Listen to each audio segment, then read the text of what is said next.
4 ಈರುಳ್ಳಿ, 1 ಟೊಮೆಟೊ ಹಣ್ಣನ್ನ ಬಳಸಿ ಮಧ್ಯಾಹ್ನದ ಊಟಕ್ಕೆ ಒಂದು ಸಿಂಪಲ್ ಆದ ರುಚಿಯಾದ ಒಂದು ಅಡಿಗೆಯನ್ನ ನಾನು ನಿಮ್ಮ ಜೊತೆ ಇವತ್ತು ಶೇರ್ ಮಾಡ್ತಾ ಇದ್ದೇನೆ. ನಮಸ್ಕಾರ, ನಾನು ಪವಿತ್ರ ಭಾಗವತ್. ಮಿಸೆಸ್ ಭಾಗವತ್ ಚಾನಲ್ಗೆ ನಿಮ್ಮೆಲ್ಲರಿಗೂ ಪ್ರೀತಿಯ ಸ್ವಾಗತ. ಬೇಸಿಗೆಗಂತೂ ತುಂಬಾನೇ ಚೆನ್ನಾಗಾಗ್ತದೆ. ಸಿಂಪಲ್ ಆದ ಈ ರೆಸಿಪಿಯನ್ನ ಯಾವ ರೀತಿಯಾಗಿ ಮಾಡೋದಂತ ನೋಡೋಣ ಬನ್ನಿ. ಮೊದಲಿಗೆ ಒಂದು ಟೊಮೆಟೊವನ್ನ ಚೋಟನ್ನ ತೆಗೆದು ತೆಳ್ಳಗೆ ಕಟ್ ಮಾಡಿಕೊಂಡು ಚಿಕ್ಕದಾಗಿ ಕಟ್ ಮಾಡ್ಕೊಳ್ತಾ ಇದ್ದೇನೆ. ಎಷ್ಟು ಚಿಕ್ಕದಾಗಿ ಸಾಧ್ಯನೋ ಅಷ್ಟು ಚಿಕ್ಕದಾಗಿ ಕಟ್ ಮಾಡ್ಕೊಳ್ಳಿ.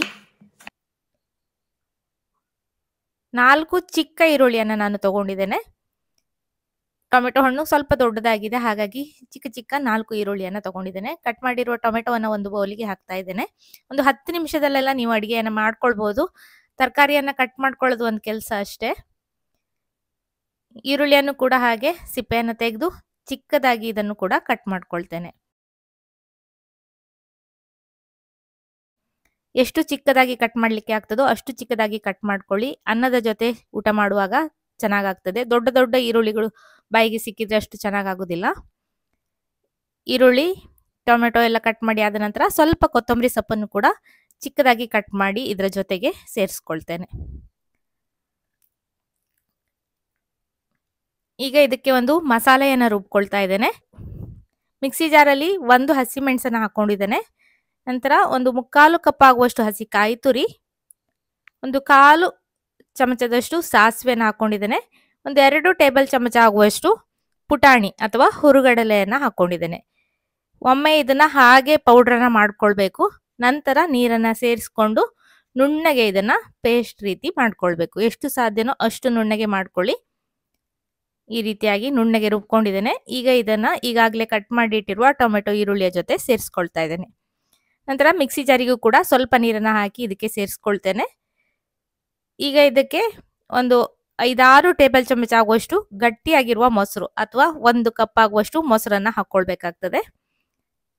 ರುಚಿಗೆ ಬೇಕಾಗುವಷ್ಟು ಉಪ್ಪನ್ನ ಹಾಕೊಂಡು ಇದನ್ನ ಚೆನ್ನಾಗಿ ಮಿಕ್ಸ್ ಮಾಡ್ಕೊಳ್ತೇನೆ.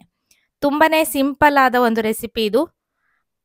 ಮಾಡ್ಲಿಕ್ಕೆ ಸಿಂಪಲ್ ಆದ್ರೂ ಊಟ ಮಾಡ್ಲಿಕ್ಕೆ ತುಂಬಾನೇ ಚೆನ್ನಾಗಾಗ್ತದೆ. ಉಪ್ಪು, ಹುಳಿ, ಖಾರ ಎಲ್ಲವೂ ಕೂಡ ಇರ್ತದೆ. ಈಗ ಇದಕ್ಕೆ ಒಂದು ಒಳ್ಳೆ ಒಗ್ಗರಣೆಯನ್ನು ಹಾಕೊಳ್ಳುವ. ಒಂದು ಒಗ್ಗರಣೆ ಸೌಟನ್ನು ಬಿಸಿಗಿಟ್ಟು 1 ಟೇಬಲ್ ಚಮಚದಷ್ಟು ಎಣ್ಣೆಯನ್ನು ಹಾಕಿದ್ದೇನೆ. ನಂತರ ಸ್ವಲ್ಪ ಸಾಸಿವೆ, ಸ್ವಲ್ಪ ಉದ್ದಿನ ಬೇಳೆಯನ್ನು ಹಾಕೊಳ್ತಾ ಇದ್ದೇನೆ. ನಂತರ ಸ್ವಲ್ಪ ಇಂಗು, ಕರಿಬೇವು, ಒಣಮೆಣಸನ್ನ ಹಾಕಿ ಒಗ್ಗರಣೆಯನ್ನು ಮಾಡಿಕೊಂಡು ಈಗಾಗಲೇ ಮಾಡಿಟ್ಟಿರುವ ಸಾಸಿವೆ ಅಂತ ಹೇಳ್ತೇವೆ ನಮ್ಮ ಕಡೆ, ನಿಮ್ಮ ಕಡೆ ಏನು ಹೇಳ್ತೀರಾ ಅಂತ ಕಮೆಂಟಲ್ಲಿ ತಿಳಿಸಿ. ಕೆಲವರು ಮೊಸರು ಬಜ್ಜಿ ಅಂತ ಕೂಡ ಹೇಳ್ತಾರೆ. ನೀವು ಯಾವ ಹೆಸರಿಂದ ಕರಿತೀರಾ ಅನ್ನೋದನ್ನ ಕಮೆಂಟ್ ಮಾಡಿ ತಿಳಿಸಿ. ಈಗಾಗಲೇ ರೆಡಿಯಾಗಿ ಇಟ್ಟಿರುವ ಸಾಸಿವೆಗೆ ಈ ಒಗ್ಗರಣೆಯನ್ನು ಹಾಕ್ಕೊಳ್ತೇನೆ. ಬೇಸಿಗೆಗೆ ಒಂದು ತುಂಬಾನೇ ಚೆನ್ನಾಗಾಗ್ತದೆ. ಹಸಿಯಾಗಿಯೇ ಮಾಡೋದ್ರಿಂದ ಯಾವುದಾದ್ರೂ ಕುಕಿಂಗ್ ಕಾಂಪಿಟೇಷನ್ ಇದ್ರೆ ಅದಕ್ಕೂ ಕೂಡ ಮಾಡ್ಕೊಳ್ಬೋದು. ಒಗ್ಗರಣೆಯನ್ನು ಹಾಕಲಿಕ್ಕೆ ಆಗೋದಿಲ್ಲ ಅಷ್ಟೇ, ಸಿಂಪಲ್ ಆಗಿ ಇದೇ ರೀತಿಯಾಗಿ ಮಾಡ್ಕೊಳ್ಬೋದು.